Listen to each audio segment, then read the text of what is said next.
NCERT के पाठ्यक्रम में कई बदलाव किए गए हैं। मुगलों के इतिहास के बाद अब सूर्यकांत त्रिपाठी निराला को बच्चे नहीं पढ़ सकेंगे। इसी पर बातचीत के लिए हमारे साथ पूर्व केंद्रीय शिक्षा मंत्री मौजूद है। सर, एनसीईआरटी के पाठ्यक्रम में बदलाव, जब आप शिक्षा मंत्री थे तब नई शिक्षा नीति लागू की गई थी।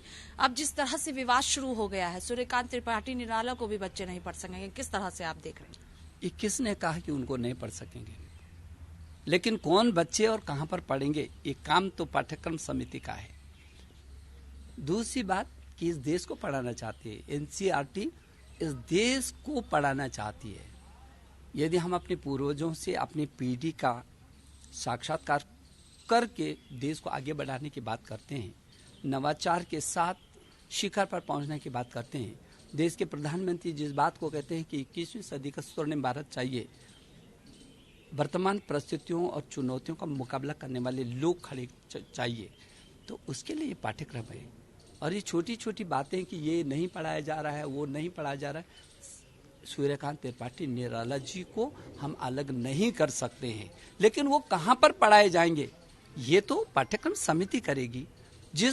इस क्लास में जिस समय तक ये चल रहा है, अब उनकी कोई रचना और वर्तमान परिस्थितियों में किसी और क्लास में आनी चाहिए, ये काम उनका है। ये काम जो केवल राजनीति करते हैं, इनका काम है क्या? इसलिए पहले पढ़ें, समझें, तब बोलें। कम से कम शिक्षा में ये राजनीति न करें, इन सब लोगों से मेरा ये आग्रह है। सर, जो फैसला एनसीईआरटी ने लिया है मुगलों के इतिहास को लेकर भी, उस पर भी सियासत शुरू हो गई है। उत्तर प्रदेश की बात करें या अलग अलग राज्यों की बात करें, कांग्रेस पार्टी कह रही है कि मुगलों के इतिहास को छात्रों को पढ़ना चाहिए और समझना चाहिए कि क्या इतिहास रहा है मुगलों का। विषय इस बात का नहीं है कि क्या पढ़ाया जाना चाहिए, क्या नहीं पढ़ाया जाना चाहिए। कांग्रेस पार्टी ने कोई सुझाव दिया कि ये पढ़ाना चाहिए? दूसरी बात, आप देश की आजादी के 75 वर्षों में भी जब गुलाम थे तब तो गुलाम थे, 75 वर्षों तक भी गुलामी को ढोना चाहते हैं। और आज भी आप चाहते हैं कि भारत गुलामी के ही रास्ते पर उन्हीं चीजों को ढोए।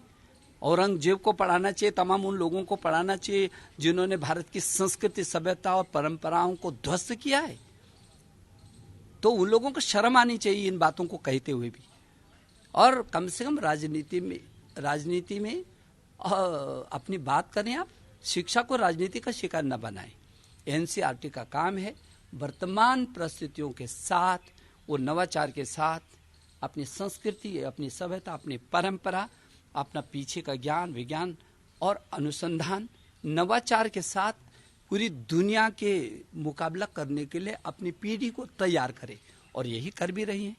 तो इसमें किसी को क्या बात है? छोटी छोटी बातों को लेकर के शिक्षा में राजनीति होनी ही नहीं चाहिए। लेकिन उत्तर प्रदेश के पूर्व मुख्यमंत्री अखिलेश यादव सवाल उठा रहे, कह रहे कि भाजपा सरकार को इसका जवाब देना चाहिए। हाँ, दे रही है ना, भाजपा सरकार जवाब दे रही है। और सरकार क्या जवाब देगी? जनता जवाब दे रही है। और अखिलेश जी, आप छोटी छोटी बातों में मत उलझिए, नहीं तो जनता और जवाब देने वाली है।